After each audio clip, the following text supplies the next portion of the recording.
प्यारे विद्यार्थियों, साथियों, आज हम बात करेंगे शक्ति पृथक्करण का नवीन रूप, नियंत्रण और संतुलन का सिद्धांत।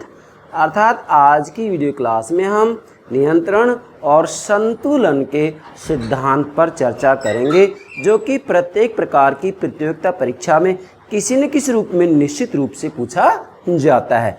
हमने पिछली क्लास में आपको बताया था कि व्यवहारवादियों ने शक्ति पृथक्करण के सिद्धांत की जब व्याख्या की, उसका मूल्यांकन किया, तो व्यवहारवादियों ने कहा कि शक्ति पृथक्करण सिद्धांत की उपयोगिता सीमित है। इसी ही बात को ध्यान में रखते हुए हम आपसे ये कह रहे हैं क्या कि वास्तविक रूप में पूर्ण शक्ति पृथक्करण ना तो संभव है और ना वांछित है। हाँ, आंशिक शक्ति पृथक्करण संभव भी है और वांछित भी है। मतलब वास्तविक रूप में राजनीतिक शक्तियों का दुरुपयोग ना हो पाए, इसके लिए सरकार के तीनों ही अंगों को पृथक पृथक करने की व्यवस्था की जाती है, जिसे कि शक्ति पृथक्करण कहा जाता है। वास्तविक रूप में शक्ति पृथक्करण सिद्धांत का जो मूल लक्ष्य है वो यही है कि व्यक्तियों की स्वतंत्रता सुरक्षित रहे और राजनीतिक शक्तियों का दुरुपयोग ना हो। परंतु वास्तविक रूप में यदि देखा जाए तो शुद्ध शक्ति पृथक्करण पूरी दुनिया में कहीं पर भी नहीं पाया जाता है। क्यों? क्योंकि यदि शुद्ध शक्ति पृथक्करण को व्यवहार में अपना लिया जाए तो सच्चाई ये है कि सरकार के तीनों ही अंग अपने अपने क्षेत्र में मनमाना आचरण करने लग जाएंगे। क्यों? क्योंकि शक्ति पृथक्करण का तात्पर्य ये होता है कि सरकार के तीनों ही अंग अपने अपने क्षेत्र से संबंधित कार्य में स्वतंत्र हैं, सर्वोच्च हैं, पृथक हैं। इसलिए ये तीनों ही अंग यदि मनमाना आचरण करने लग जाएं, हठधर्मिता पर उतर आए, तो फिर उनको रोकेगा कौन? ऐसी स्थिति में वास्तविक रूप में व्यक्तियों की स्वतंत्रता सुरक्षित नहीं रह सकती है। इसी ही लिए वास्तव में व्यवहार के धरातल पर शक्ति पृथक्करण के सिद्धांत ने ही नया रूप धारण कर लिया है, और जो नया रूप धारण किया है उसे ही नियंत्रण और संतुलन का सिद्धांत कहते हैं। नियंत्रण और संतुलन का अर्थ क्या है? इसका सीधा सा भावार्थ ये कि वास्तविक रूप में इसके अंतर्गत सरकार के तीनों ही अंगों की इस रूप में व्यवस्था कर दी जाती है। किस रूप में? कि सरकार के तीन अंग, व्यवस्थापिका, कार्यपालिका और न्यायपालिका, पृथक पृथक तो हों, पृथक पृथक व्यवस्था तो कर दी जाती है, परंतु सरकार का एक अंग दो पर नियंत्रण रखता है, दो एक पर नियंत्रण रखता है, जिससे कि शक्ति का संतुलन बना रहे। सरकार का एक अंग दूसरे अंग के ऊपर नियंत्रण रखे, जिससे कि वास्तविक रूप में राजनीतिक शक्ति का दुरुपयोग ना हो। अर्थात वास्तविक रूप में नियंत्रण और संतुलन के सिद्धांत का सीधा सा तात्पर्य यही है कि इसके अंतर्गत सरकार के तीनों ही अंग एक दूसरे के ऊपर नियंत्रण रखते हैं, जिससे कि शक्ति का संतुलन बना रहता है। तो जो ये संशोधित रूप है, जो ये परिवर्तित रूप है, जो ये नवीन रूप है, वो ही वास्तविक रूप में नियंत्रण और संतुलन का सिद्धांत है। मतलब शक्ति पृथक्करण में तो व्यवस्थापिका, कार्यपालिका और न्यायपालिका बिल्कुल बिल्कुल पृथक होते हैं, अलग अलग होते हैं, इनके कार्मिक अलग अलग हैं, ये स्वतंत्र है अपने क्षेत्र में सर्वोच्च हैं। वास्तविक रूप में देखा जाए तो संविधान के अंतर्गत ही इसकी व्यवस्था कर दी जाती है। जैसे संयुक्त राज्य अमेरिका के संविधान के अनुच्छेद 1, 2 और 3 में व्यवस्थापिका, कार्यपालिका और न्यायपालिका क्रमशः व्यवस्थापिका, कार्यपालिका और न्यायपालिका का उल्लेख किया गया है। तो सच्चाई ये है कि शुद्ध शक्ति पृथक्करण यदि होगा तो वास्तव में सरकार के तीनों अंग मनमाना आचरण कर सकते हैं, क्योंकि एक दूसरे को नियंत्रित नहीं कर सकता। इसलिए शक्ति पृथक्करण ने ही नया रूप धारण कर लिया है परिवर्तित परिस्थितियों के अनुसार, जिससे कि वास्तव में सरकार का कोई भी अंग शक्ति का दुरुपयोग नहीं करे, क्यों? यदि शक्ति का दुरुपयोग कर रहा है, सरकार का कोई भी अंग मनमाना आचरण कर रहा है, तो व्यक्तियों की स्वतंत्रता सुरक्षित नहीं रह सकती। इसलिए सरकार का एक अंग दो के ऊपर नियंत्रण रखे, दो एक के ऊपर नियंत्रण रखे। जो ये व्यवस्था की जाती है इसे ही नियंत्रण और संतुलन का सिद्धांत कहा जाता है। अब मैं आपको इन दो डायग्राम के माध्यम से समझाऊंगा, जिसमें एक एग्जाम्पल मैंने लिया है संयुक्त राज्य अमेरिका का और दूसरा मैंने हमारे देश का लिया है, भारत का। ठीक है, अमेरिका में अध्यक्षात्मक शासन प्रणाली है, भारत में संसदात्मक शासन प्रणाली। तो दोनों ही प्रणाली में आप ठीक से समझ जाएंगे कि शक्ति पृथक्करण की क्या व्यवस्था है और नियंत्रण और संतुलन की व्यवस्था किस रूप में की गई है। ठीक है, तो मैं इसको शुरू करूं उससे पहले एक बार फिर कह रहा हूं, पूर्ण शक्ति पृथक्करण ना तो संभव है और ना वांछित है। हाँ, आंशिक शक्ति पृथक्करण संभव भी है और वांछित है। और यदि सरकार के तीनों अंगों का पूर्ण पृथक्करण कर दिया जाए और व्यवहार में भी यदि ऐसा ही होगा, तो मेरे प्राणों से प्यारे विद्यार्थियों, वास्तविक रूप में सरकार के तीनों अंगों ही या तीनों अंगों में से कोई भी एक अंग मनमाना आचरण कर सकता है। क्यों? क्योंकि ऐसी स्थिति में सरकार के तीनों अंग एक दूसरे को नियंत्रित नहीं कर सकते हैं, और जब नियंत्रित नहीं कर सकते तो शक्ति का दुरुपयोग होगा, और जब शक्ति का दुरुपयोग होगा तो निश्चित रूप से हमारी स्वतंत्रता, जनता की स्वतंत्रता सुरक्षित नहीं रह सकती है। इसलिए शक्ति पृथक्करण सिद्धांत ने नया रूप धारण कर लिया है, और नया रूप यही है नियंत्रण और संतुलन का सिद्धांत। मतलब सरकार के तीनों ही अंग एक दूसरे को नियंत्रित करते हैं, जिससे कि शक्ति का संतुलन बना रहता है, और कोई भी एक अंग, सरकार के तीनों अंगों में से कोई भी एक अंग शक्ति का दुरुपयोग नहीं कर सकता है। क्यों? क्योंकि सरकार का एक अंग अन्य मतलब दो अंगों से नियंत्रित होता है, और दो अंग एक अंग से नियंत्रित होता है। मतलब तीनों ही अंग एक दूसरे को नियंत्रित करते हैं। कैसे करते हैं मैं समझाऊंगा, इधर आइए देखिएगा भाई। ये है अमेरिका में शक्तियों की नियंत्रण व स्वतंत्र व्यवस्था। ध्यान दीजिएगा, अमेरिका में शासन शक्तियों की नियंत्रण व स्वतंत्र व्यवस्था। मतलब संयुक्त राज्य अमेरिका में ये बात सत्य है कि अध्यक्षात्मक शासन प्रणाली को अपनाया गया है, और अध्यक्षात्मक शासन प्रणाली का आधार होता है शक्ति पृथक्करण का सिद्धांत। लेकिन शुद्ध शक्ति पृथक्करण पूरी दुनिया में कहीं नहीं पाया जाता है, और वर्तमान समय में तो शक्ति पृथक्करण के सिद्धांत ने नया रूप धारण कर लिया है, और नया रूप ही क्या है? नियंत्रण और संतुलन का सिद्धांत। यही तो मुझे समझाना है आपको। तो ये इस डायग्राम से आप समझेंगे। यहाँ मैंने नीचे नोट किया चित्र नंबर 1, चित्र नंबर 2, ये भारत का उदाहरण लेंगे, ये संयुक्त राज्य अमेरिका का है। संयुक्त राज्य अमेरिका में अध्यक्षात्मक शासन प्रणाली अपनाई गई है। अध्यक्षात्मक शासन प्रणाली का पूरी दुनिया में सर्वश्रेष्ठ उदाहरण कौन सा देश है? संयुक्त राज्य अमेरिका ही है। दुनिया का सबसे पहला लिखित संविधान भी कौन है? लिखित संविधान, संयुक्त राज्य अमेरिका। और दुनिया का सबसे पुराना संविधान कौन है?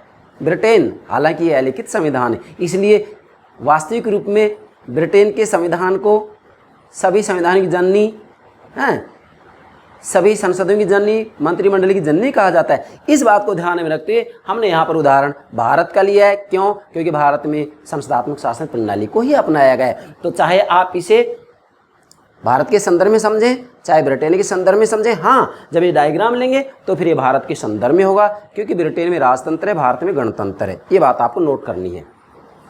इधर आइए, अब देखो, अब आपको इसको समझना है क्या? शक्ति पृथक्करण का नवीन रूप, नियंत्रण और संतुलन का सिद्धांत। भाई ये दोनों जो डायग्राम मैंने बनाए ना, इनसे संबंधित एग्जाम में निश्चित 2-3 प्रश्न पूछे जाते हैं, और मैंने देखा अक्सर विद्यार्थी गलती करते।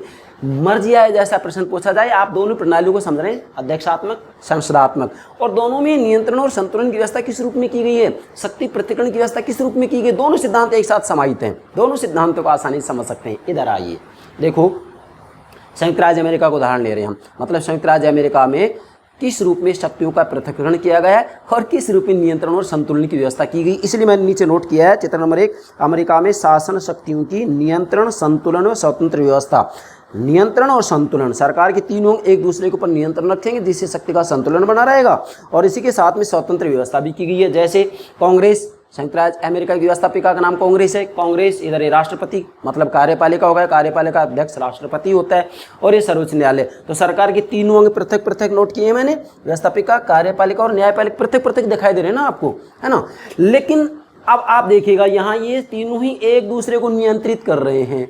भाई समझे, ये तीनों मतलब सरकार के तीनों अंग, सरकार के तीनों अंग, व्यवस्थापिका, अमेरिका में व्यवस्थापिका का नाम कांग्रेस है, ठीक है। कांग्रेस के 2 सदन हैं, क्या नाम, प्रतिनिधि सदन और सीनेट। तो अमेरिका में व्यवस्थापिका के संगठन के संदर्भ में द्विसदनात्मक व्यवस्थापिका के सिद्धांत को अपनाया गया, नोट कीजिएगा, ठीक है। तो ये व्यवस्थापिका, ये कार्यपालिका, ये न्यायपालिका पृथक पृथक हो गई है, लेकिन शुद्ध पृथक्करण नहीं है ये, क्योंकि ये सभी मैंने यहाँ जो तीर के निशान से दर्शा रखा है सभी तरफ, तो यहाँ क्या है, सरकार का एक अंग 2 पर और 2 1 के ऊपर नियंत्रण रख रहा है। मतलब जैसे कि कांग्रेस है, मतलब संयुक्त राज्य अमेरिका की व्यवस्थापिका है, तो ये व्यवस्थापिका कार्यपालिका और न्यायपालिका दोनों पर नियंत्रण रखेगी, और न्यायपालिका और कार्यपालिका व्यवस्थापिका पर नियंत्रण रखेंगे। ऐसे ही मैं आपको बताऊंगा, ये राष्ट्रपति है, मतलब कार्यपालिका है ना, तो राष्ट्रपति क्या है, न्यायपालिका और व्यवस्थापिका पर नियंत्रण रखेगा, और जो व्यवस्थापिका और न्यायपालिका है ये राष्ट्रपति पर नियंत्रण रखेंगे। इधर आइए, ये न्यायपालिका है, न्यायपालिका भी हैं कार्यपालिका और व्यवस्थापिका पर नियंत्रण रखेगी, और कार्यपालिका और ये व्यवस्थापिका, ये कार्यपालिका और ये व्यवस्थापिका, ये दोनों न्यायपालिका पर नियंत्रण रखेंगे। मतलब 1 2 पर और 2 1 के ऊपर नियंत्रण रखेगा, जिससे कि शक्ति का संतुलन बना रहे। यही नियंत्रण और संतुलन का सिद्धांत है। अब समझो व्यवहारिक रूप में कि व्यवहार में क्या व्यवस्था की गई है। देखें अब आप भाई इधर से आइए, अब आप समझना है, औपचारिकता नहीं। मैं दावे के साथ कह रहा हूँ मेरे प्राणों से प्यारे विद्यार्थी, आप इसको समझो तो इस डायग्राम को। मैं ये कह रहा हूँ संयुक्त राज्य अमेरिका का संपूर्ण संविधान समझ जाएंगे आप इस डायग्राम से, और भारत का संपूर्ण संविधान इस डायग्राम से समझ जाएंगे। और क्या चाहिए आपको, ध्यान दें मेरे प्राणों से प्यारे विद्यार्थियों, इधर आइए। अब इसको मैं श्री गणेश करूँ इससे पहले मेरे प्राणों से प्यारे विद्यार्थियों, आप हमारे YouTube चैनल को सब्सक्राइब अवश्य कीजिएगा, जिससे प्रतिदिन जो हम वीडियो क्लास अपलोड करते हैं उसकी जानकारी आपको प्राप्त हो सके, सूचना आपको प्राप्त हो सके। आशा करता हूँ आपने सब्सक्राइब कर दिया होगा। Thank you very much, thank you very much. ये व्यवस्थापिका होगी संयुक्त राज्य अमेरिका की व्यवस्थापिका, मतलब कांग्रेस। अब देखो ये जो कांग्रेस है, मैंने कहा था ना कि 1 2 पर और 2 1 के ऊपर नियंत्रण रखेंगे। तो जो ये संयुक्त राज्य अमेरिका की कांग्रेस मतलब व्यवस्थापिका है, व्यवस्थापिका राष्ट्रपति मतलब कार्यपालिका और न्यायपालिका पर नियंत्रण रखेगा, दोनों पर नियंत्रण रखेगा, जिससे कि ये दोनों ही मतलब जो है मनमाना आचरण ना कर सकें। अपने क्षेत्र में ये स्वतंत्र तो हैं, मैंने यहाँ लिख रखा है स्वतंत्र अस्तित्व, लेकिन फिर भी यहाँ व्यवस्थापिका दोनों पर नियंत्रण रखेगी। कैसे रखती है संयुक्त राज्य अमेरिका में कांग्रेस या व्यवस्थापिका कार्यपालिका और न्यायपालिका पर नियंत्रण? भाई राष्ट्रपति मतलब वहाँ जो कार्यपालिका का अध्यक्ष होता है वो राष्ट्रपति होता है। क्यों? क्योंकि अध्यक्षात्मक शासन प्रणाली में कार्यपालिका का एक ही प्रधान होता है, वही राज्याध्यक्ष है, वही शासनाध्यक्ष है, वही राज्य का अध्यक्ष है, वही सरकार का अध्यक्ष है, और वो कौन है? राष्ट्रपति। जबकि संसदात्मक शासन प्रणाली में कार्यपालिका 2 भागों में विभक्त होती है, इसके 2 प्रधान होते हैं, एक नाम मात्र का, दूसरा वास्तविक। राज्याध्यक्ष, जैसे भारत में राज्याध्यक्ष राष्ट्रपति है, शासनाध्यक्ष प्रधानमंत्री है। मतलब राज्य का अध्यक्ष भारत में राष्ट्रपति है, सरकार का अध्यक्ष भारत में प्रधानमंत्री है। 2 प्रधान हो गए ना। मतलब संसदात्मक शासन प्रणाली में कार्यपालिका विभक्त होती है, जबकि अध्यक्षात्मक शासन प्रणाली में कार्यपालिका विभक्त नहीं होती है। इसलिए जो ये कांग्रेस है मतलब व्यवस्थापिका है, आप देखिएगा इधर ये राष्ट्रपति पर नियंत्रण रखेगी। इधर आइएगा, ये राष्ट्रपति पर नियंत्रण रख रही है। कैसे? महाभियोग लगा सकती है राष्ट्रपति पर। दूसरा क्या है? नियुक्तियों की पुष्टि, क्योंकि राष्ट्रपति न्यायाधीशों की नियुक्ति करता है, अन्य नियुक्तियां भी करता है। तो इन नियुक्तियों की जो पुष्टि करता है वो कौन करता है? सीनेट करता है।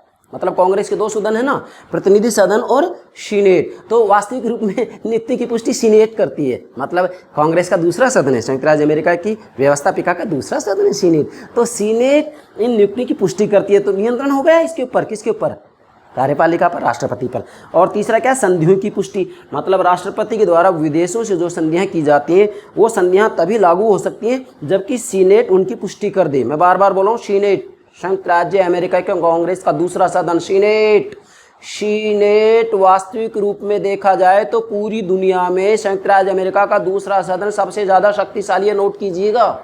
इसलिए तो सीनेट की यहाँ पर बार बार बात आ रही है कि सीनेट पुष्टि करेगा, नियुक्तियों की पुष्टि भी जो है सीनेट करेगा, संधियों की पुष्टि भी सीनेट करेगा, नोट कीजिएगा। तो संधियों की पुष्टि, नियुक्तियों की पुष्टि कौन कर रहा है यहाँ पर? सीनेट। तो इसका मतलब वास्तविक रूप में कार्यपालिका के ऊपर नियंत्रण किसका हो रहा है? कांग्रेस का हो रहा है ना, व्यवस्थापिका का। अच्छा, अब इधर आइए, अब न्यायपालिका पर भी नियंत्रण रखेगी। ये कैसे?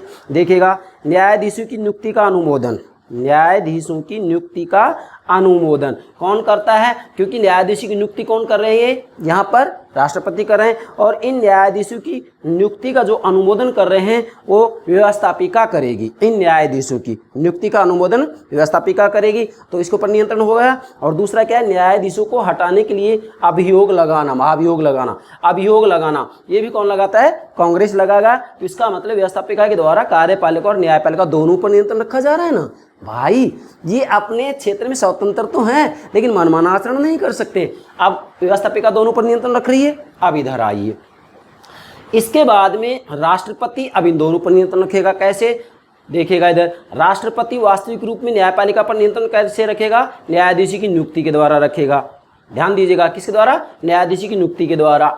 और इसके बाद में इसके ऊपर मतलब राष्ट्रपति इस पर व्यवस्थापिका पर नियंत्रण कैसे रखेगा, विधेयकों का वीटो, अर्थात कांग्रेस के द्वारा जो कानून बनाए जाते हैं, जो विधेयक पारित किए जाएंगे, वास्तविक रूप में विधेयक अधिनियम तभी बनेंगे जबकि राष्ट्रपति उन पर अपने हस्ताक्षर कर देगा। और यदि इसको पसंद नहीं है राष्ट्रपति को तो राष्ट्रपति वीटो का प्रयोग कर सकता है। तो मुझे बताइए, राष्ट्रपति मतलब कार्यपालिका दोनों पर नियंत्रण रख रहा है ना। अब इधर आइए, न्यायपालिका भी इन दोनों पर नियंत्रण रखेगा। देखिएगा न्यायपालिका, इधर आइएगा आप, यहाँ कार्यपालिका पर नियंत्रण कैसे रखेगा, कार्यपालिका कार्यों को अवैध करना, मतलब वास्तविक रूप में कार्यपालिका के द्वारा, क्योंकि जो व्यवस्थापिका कानून बनाएगी उन कानून की क्रियान्विति करेगा ये, और क्रियान्विति करने में यहाँ यदि ये संविधान के अनुरूप कार्य नहीं कर रहा है तो ऐसी स्थिति में न्यायपालिका कार्यपालिका कार्यों को अवैध घोषित कर सकता है। तो न्यायपालिका कार्यपालिका पर नियंत्रण रख रहा है। अब इधर आइए, ये इधर हो गया। अब जो ये न्यायपालिका है ये कांग्रेस मतलब व्यवस्थापिका पर भी नियंत्रण रखेगा। कैसे रखेगा, व्यवस्थापन अधिनियमों को असंवैधानिक घोषित करना। क्या मतलब हुआ कि यदि संयुक्त राज्य अमेरिका के कांग्रेस मतलब वास्तविक रूप में वहाँ की व्यवस्थापिका यदि संविधान के अनुरूप कानून नहीं बनाती है तो ऐसी स्थिति में संयुक्त राज्य अमेरिका का सर्वोच्च न्यायालय उसको असंवैधानिक घोषित कर सकता है। अर्थात यहाँ वास्तविक रूप में न्यायपालिका कांग्रेस के द्वारा बनाए हुए कानूनों को असंवैधानिक घोषित कर सकता है। संविधान के अनुरूप नहीं है तो असंवैधानिक घोषित कर देगा। अब यहाँ न्यायपालिका कार्यपालिका और व्यवस्थापिका दोनों पर नियंत्रण रख लिया ना इसने। तो भाई इसका मतलब क्या है, वास्तविक रूप में सरकार का एक अंग दो पर नियंत्रण रख रहा है। एक दो पर, दो एक पर, एक दो पर, दो एक पर। ये जो नियंत्रण की व्यवस्था है भाई, इस नियंत्रण से शक्ति का संतुलन बना रहता है और यही नियंत्रण और संतुलन का सिद्धांत है। समझ गए। अब इसमें सारी बातें आपको जो है समझ में आ गई होगी। मैं आशा करता हूँ ये तीनों बातें आप समझ गए, मतलब व्यवस्थापिका कार्यपालिका और न्यायपालिका, अर्थात नियंत्रण और संतुलन के सिद्धांत का भाई मूल जो भावार्थ है ना वो यही है कि शुद्ध शक्ति पृथक्करण यदि होगा तो सरकार के तीन ही अंग मनमाना आचरण कर सकते हैं। ऐसी स्थिति में व्यक्ति की स्वतंत्रता सुरक्षित नहीं रह सकती है और शुद्ध शक्ति पृथक्करण का सिद्धांत वास्तविक रूप में ना तो संभव और ना वांछित है। इसलिए व्यवहार के स्तर पर शक्ति पृथक्करण के सिद्धांत ने ही नया रूप धारण कर लिया है और वो नया रूप क्या है, नियंत्रण और संतुलन। मतलब इसके अंतर्गत वास्तविक रूप में जिससे कि शक्ति का दुरुपयोग नहीं हो सके तो यहाँ क्या किया जाता है, सरकार का एक अंग दो पर नियंत्रण रखे, दो एक के ऊपर नियंत्रण रखे, जिससे कि शक्ति का नियंत्रण हो सके। और जब नियंत्रण हो जाएगा तो वास्तविक रूप में शक्ति का संतुलन बना रहेगा। सरकार का कोई भी अंग शक्ति का दुरुपयोग नहीं कर सकता, सरकार का कोई भी अंग मनमाना आचरण नहीं कर सकता। ऐसी स्थिति में वास्तविक रूप में व्यक्तियों की स्वतंत्रता सुरक्षित रह सकती है। यह बात आपको ध्यान में रखनी है। तो मेरे प्राणों से प्यारे विद्यार्थियों, ये संयुक्त राज्य अमेरिका का एग्जाम्पल मैंने दे दिया है कि संयुक्त राज्य अमेरिका में किस तरह से शक्ति पृथक्करण, नियंत्रण और संतुलन की व्यवस्था की गई।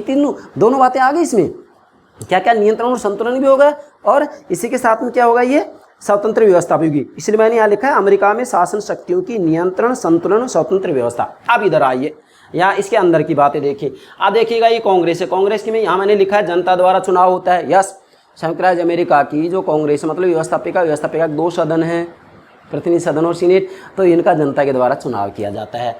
दूसरा निश्चित कार्यकाल है, मतलब वास्तविक रूप में संसदात्मक शासन प्रणाली की तरह कार्यपालिका और व्यवस्थापिका ये दोनों एक दूसरे को पद छोड़ने के लिए बाध्य नहीं कर सकती। इसलिए यहाँ पर वास्तविक रूप में जो कांग्रेस होती है, व्यवस्थापिका होती है, इसका निश्चित कार्यकाल होता है। निश्चित कार्यकाल क्यों होता है? क्योंकि राष्ट्रपति इसका विघटन नहीं कर सकता है कांग्रेस का। अगला क्या है, स्वतंत्र शक्तियाँ। तो वास्तविक रूप में कांग्रेस का जो मूल कार्य है वो क्या है, कानून बनाना। तो कानून बनाने से संबंधित जो शक्ति का प्रयोग करती है कांग्रेस वो स्वतंत्र रूप में करती है। और चौथा बिंदु मैंने लिखा संविधान द्वारा शक्तियां, अर्थात वास्तविक रूप में संयुक्त राज्य अमेरिका के संविधान के अंतर्गत ही अनुच्छेद 1 के अंतर्गत कांग्रेस के बारे में साफ लिखा गया है कि कांग्रेस वास्तविक रूप में विधि निर्माण से संबंधित कार्य करेगी, इसलिए संविधान के द्वारा शक्तियां इसे दी गई हैं। और वो कौन शक्ति दी गई है, कानून बनाने से संबंधित, किसमें, आर्टिकल 1 में, अनुच्छेद 1 में। आगे बढ़िएगा, ये राष्ट्रपति होगा। राष्ट्रपति जनता द्वारा चुनाव होता है अप्रत्यक्ष रूप में, उसके बाद में इसका निश्चित कार्यकाल होता है। देखो इधर भी निश्चित कार्यकाल है, इधर भी निश्चित कार्यकाल। क्यों? क्योंकि अध्यक्षात्मक शासन प्रणाली में कार्यपालिका और व्यवस्थापिका का कार्यकाल निश्चित होता है। क्यों होता है? क्योंकि ये दोनों एक दूसरे को पद छोड़ने के लिए बाध्य नहीं कर सकते। क्यों? क्योंकि राष्ट्रपति के विरुद्ध अर्थात मंत्रिमंडल के विरुद्ध कांग्रेस अविश्वास प्रस्ताव नहीं ला सकती है, जबकि संसदात्मक शासन प्रणाली में अविश्वास प्रस्ताव लाया जा सकता है और यदि वह पारित हो जाता है तो मंत्रिमंडल को त्यागपत्र देना पड़ता है, इसलिए वहां पर निश्चित कार्यकाल नहीं होता है संसदात्मक शासन प्रणाली में। जबकि अध्यक्षात्मक शासन प्रणाली में कार्यपालिका और व्यवस्थापिका दोनों का निश्चित कार्यकाल होता है। नोट कीजिएगा, बहुत महत्वपूर्ण बात है। तीसरा क्या है, स्वतंत्र शक्तियां। राष्ट्रपति भी अपने क्षेत्र में मतलब कानून की क्रियान्विति से संबंधित शक्ति का खुल करके प्रयोग करता है, स्वतंत्र रूप में प्रयोग करता है। तो ये स्वतंत्र शक्तियां इसका मतलब ये कि स्वतंत्र व्यवस्था भी की गई, यहाँ पर ये स्वतंत्र अस्तित्व है। ठीक है, इसके बाद चौथा संविधान द्वारा शक्तियां। संयुक्त राज्य अमेरिका के संविधान के अनुच्छेद 2 के अंतर्गत वास्तविक रूप में राष्ट्रपति की शक्ति का उल्लेख किया गया है। इधर आइए, सर्वोच्च न्यायालय नंबर 1, जीवन पर्यंत कार्यकाल। संयुक्त राज्य अमेरिका के अंतर्गत जो न्यायाधीशों का कार्यकाल होता है वह आजीवन है, जब तक उसमें क्षमता है तब तक न्यायाधीश बना रह सकता है। नोट कीजिएगा। दूसरा है न्यायिक पुनरावलोकन। वास्तविक रूप में सर्वोच्च न्यायालय के द्वारा व्यवस्थापिका और कार्यपालिका के द्वारा अर्थात व्यवस्थापिका जो कानून बनाती है और कार्यपालिका जो कानून की क्रियान्विति करती है, इन दोनों की ही संवैधानिकता असंवैधानिकता की जांच करती है। ठीक है। तीसरा है स्वतंत्र अस्तित्व। सर्वोच्च न्यायालय अपने क्षेत्र के अंतर्गत स्वतंत्र है। इसी के साथ में चौथा है संविधान द्वारा शक्तियां, अर्थात संयुक्त राज्य अमेरिका के संविधान के अनुच्छेद 3 के तहत सर्वोच्च न्यायालय को शक्ति दी गई है। ठीक है, ये इनका स्वतंत्र अस्तित्व होगा। इसके साथ में सरकार का एक अंग 2 के ऊपर नियंत्रण रख रहा है, 2 1 के ऊपर नियंत्रण रख रहा है। ये नियंत्रण और संतुलन का सिद्धांत है। इधर आइए, चित्र नंबर 2 मैंने नीचे लिखा है भारत में शक्ति पृथक्करण नियंत्रण संतुलन व्यवस्था।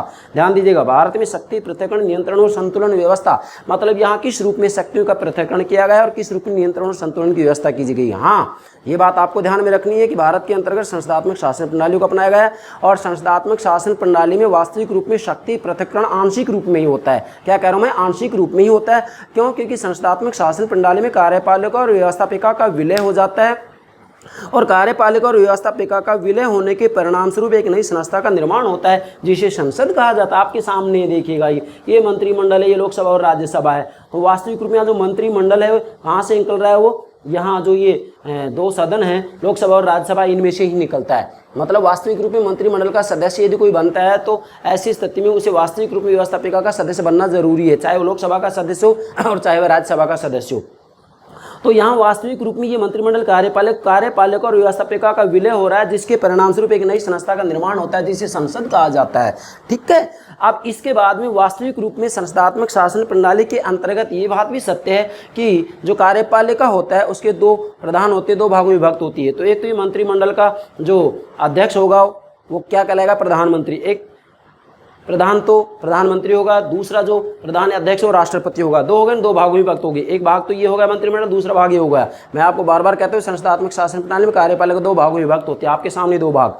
हाँ, ये बात सत्य है। संसदात्मक शासन प्रणाली के अंतर्गत वास्तविक रूप में ऐसा शक्ति पृथक्करण नहीं पाया जाता है जैसे एक अध्यक्षात्मक शासन प्रणाली में पाया जाता है। अध्यक्षात्मक शासन प्रणाली में ये व्यवस्थापिका, कार्यपालिका और न्यायपालिका बिल्कुल पृथक है, जबकि यहाँ पर आपको ऐसा नहीं दिखाई दे रहा है। क्यों? क्योंकि यहाँ कार्यपालिका और व्यवस्थापिका वास्तविक रूप में एक दूसरे में मिल जाती हैं, अर्थात संसदात्मक शासन प्रणाली में कार्यपालिका व्यवस्थापिका में से ही निकलती है। आपके सामने ये मंत्रिमंडल है, बीच में मैंने जो दिखा रखा मंत्रिमंडल। क्या कह रहा हूँ मैं, संस्थात्मक शासन प्रणाली में कार्यपालिका व्यवस्थापिका में से ही निकलती है, कार्यपालिका व्यवस्थापिका के प्रति उत्तरदायी होती है। मतलब मेरा कहने का भावार्थ है कि संस्थात्मक शासन प्रणाली में कार्यपालिका और व्यवस्थापिका ये दोनों ही एक दूसरे को पद छोड़ने के लिए बाध्य कर सकते हैं, इसलिए यहाँ पर इनका कार्यकाल अनिश्चित होता है। क्या करें, इनका कार्यकाल अनिश्चित होता है। किसका? लोकसभा का कार्यकाल अनिश्चित है और मंत्रिमंडल का कार्यकाल भी अनिश्चित है। यस, राज्यसभा का कार्यकाल निश्चित है क्योंकि ये स्थायी सदन है, ये एक स्थायी सदन। नोट कीजिएगा, राज्यसभा एक स्थायी सदन है, जबकि लोकसभा और मंत्रिमंडल का कार्यकाल क्या है? अनिश्चित है। संस्थात्मक शासन प्रणाली का सबसे महत्वपूर्ण लक्षण है ये।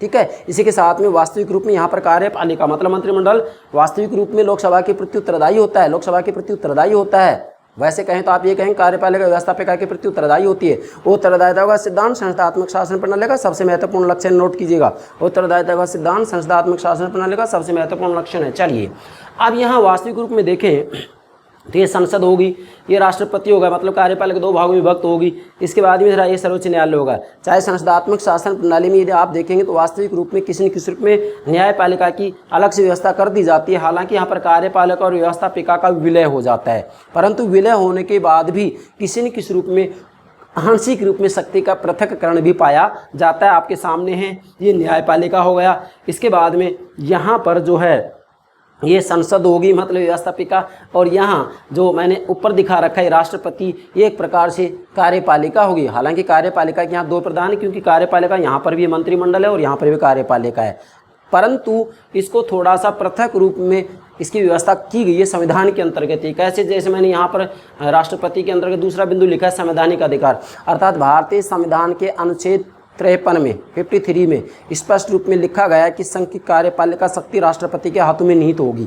मतलब संविधान में राष्ट्रपति को शक्ति दी है, संविधान ने राष्ट्रपति को शक्ति दी है, लेकिन उन शक्तियों का प्रयोग व्यवहार में प्रधानमंत्री के द्वारा किया जाता है, मंत्रिमंडल सहित प्रधानमंत्री के द्वारा किया जाता है, मंत्रिमंडल सहित प्रधानमंत्री के द्वारा किया जाता है। व्यवहारिक स्तर पर यदि देखा जाए तो ये बात आपको ध्यान में रखनी है।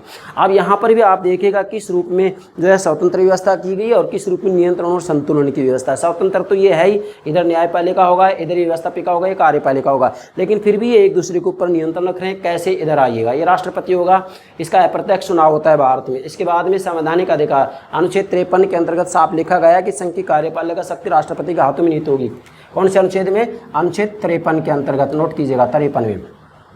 इसके बाद में इसका निश्चित कार्यकाल होता है, अर्थात वास्तविक रूप में जैसे मंत्रिमंडल के विरुद्ध अविश्वास प्रस्ताव लाया जाता है और अविश्वास प्रस्ताव पारित हो जाता है तो पूरे मंत्रिमंडल को त्यागपत्र देना पड़ता है, लेकिन राष्ट्रपति को त्यागपत्र नहीं देना पड़ता है। यह बहुत महत्वपूर्ण बात है, राष्ट्रपति को त्यागपत्र नहीं देना पड़ेगा, जबकि प्रधानमंत्री मंत्रिमंडल को त्यागपत्र देना पड़ेगा।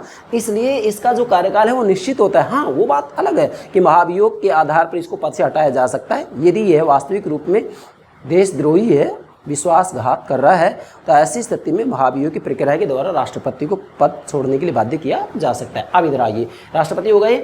अब इधर देखिएगा, ये तो राष्ट्रपति लोकसभा भंग कर सकता है, इधर ही लोकसभा आ गई, लोकसभा भंग कर सकता है, मंत्रिमंडल की नियुक्ति करता है राष्ट्रपति। ये बात सत्य है कि जिस दल को बहुमत मिलता है उसका जो नेता होता है प्रधानमंत्री बनता है और उसके द्वारा मतलब जो है मंत्रिमंडल का गठन किया जाता है और उसके बाद में औपचारिकता के लिए राष्ट्रपति के पास में भेज दिया जाता है, राष्ट्रपति इसको स्वीकार कर लेते हैं। लेकिन फिर भी ये कहेंगे कि राष्ट्रपति मंत्रिमंडल की नियुक्ति करता है। इधर ये मैंने तीर के निशान से दर्शा रखा है।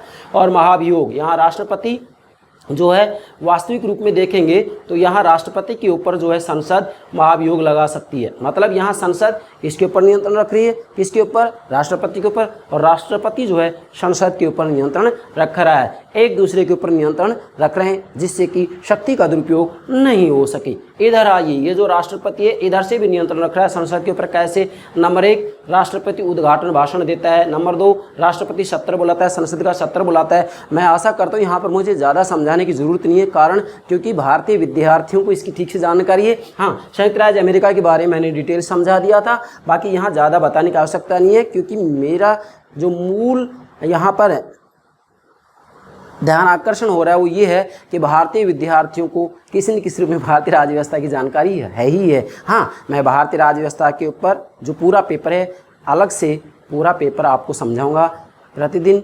ये जैसे ही जो मूल बातें हैं पूरी हो जाती हैं उसके बाद में मैं इंडियन पॉलिटिकल सिस्टम की जानकारी आपको दूंगा, पूरा का पूरा पेपर अपलोड करूंगा। लेकिन अभी सबसे पहले हम जो मूल, क्योंकि विद्यार्थी बार बार कह रहे हैं कि सर पहले तो आप जो है भारतीय राज्य व्यवस्था को तो बाद में समझा लेना, पहले जो थ्योरेटिकल बातें हैं ना वो हमको समझा दो। तो मैं इसी बात को ध्यान में रखते पहले ये पाठ्यक्रम पूरा करूँगा, उसके बाद में इंडियन पॉलिटिकल सिस्टम आपको ठीक से समझाऊँगा। यहाँ तो सिर्फ आपको जैसा अब यहाँ वास्तव में देखा तो इंडियन पॉलिटिकल सिस्टम की बात है ये, लेकिन यहाँ मैं डिटेल्स इसलिए नहीं कर रहा हूँ क्योंकि हम इंडियन पॉलिटिकल सिस्टम को अलग से समझाएंगे। यहाँ तो केवल नियंत्रण और संतुलन की बात आ रही है कि सरकार के 1 अंक 2 के ऊपर कैसे नियंत्रण रखता है, सरकार का 1 अंक 2 पर 2 1 के ऊपर नियंत्रण कैसे रखता है। तो यहाँ राष्ट्रपति जो है संसद पर कैसे नियंत्रण रख रहा है, उद्घाटन भाषण देता है, इसी के साथ में संसद का सत्र बुलाता है, तीसरा सत्रावसान करता है और चौथा विधेयक की स्वीकृति करता है। ध्यान दीजिएगा, मतलब संसद के द्वारा जो विधेयक पारित किए जाते हैं वो विधेयक अधिनियम तभी बनेगा जबकि राष्ट्रपति इस पर अपना हस्ताक्षर कर देगा। तो विधेयक की स्वीकृति भी राष्ट्रपति देता है, 5वें संकट की घोषणा भी राष्ट्रपति करता है। नहीं, जैसे संविधान के अनुरूप शासन का संचालन नहीं हो पा रहा हो, इसी के साथ में देश पर कोई संकट आ रहा हो, तो ऐसी स्थिति में संकट की घोषणा राष्ट्रपति कर सकता है। और छठा है अध्यादेश, ऑर्डिनेंस।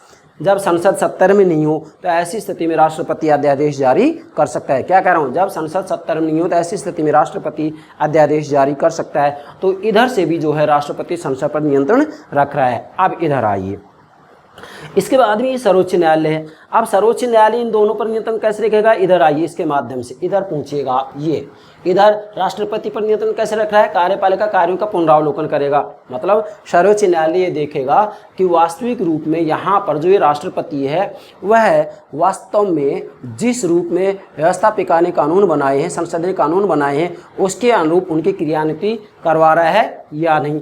और इसके बाद में इधर बढ़िएगा आप नीचे की तरफ। अब इधर से भी ये नियंत्रण रखेगा किसके ऊपर, संसद के ऊपर। किसके माध्यम से, संसद के व्यवस्थापन कार्यों का न्यायिक पुनरावलोकन, अर्थात संसद के द्वारा संविधान के अनुरूप कानून बनाए जा रहे हैं या नहीं, इसके आधार पर भी सर्वोच्च न्यायालय इसके ऊपर नियंत्रण रखता है। मतलब संसद पर भी नियंत्रण होगा। और इधर जो राष्ट्रपति है, ठीक है, राष्ट्रपति संसद में ही आता है, लेकिन मैंने ये अलग अलग इसलिए दिखाया है कि किसी न किसी रूप में यहाँ पृथककरण की व्यवस्था की गई है। तो मतलब यहाँ सर्वोच्च न्यायालय संसद पर भी नियंत्रण रख रहा है और राष्ट्रपति पर भी नियंत्रण रख रहा है। अब इधर आइए, संसद न्यायालय पर नियंत्रण रखे, कैसे रखेगा, न्यायाधीशों पर महाभियोग वह हटाना, अर्थात न्यायाधीश के ऊपर महाभियोग लगाने के कार्य कौन करेगा, यहाँ पर संसद करेगी। इसके साथ में यदि वास्तविक रूप में देखा जाए तो इसके ऊपर जो है राष्ट्रपति भी नियंत्रण रखेगा। किसके ऊपर, इसके ऊपर। कैसे, क्योंकि राष्ट्रपति न्यायाधीशों की नियुक्ति करता है, तो सर्वोच्च न्यायालय के ऊपर राष्ट्रपति का भी नियंत्रण हो गया और संसद का भी नियंत्रण हो गया। समझ रहे हैं ना क्या कह रहा हूँ, न्यायपालिका के ऊपर राष्ट्रपति का भी नियंत्रण हो गया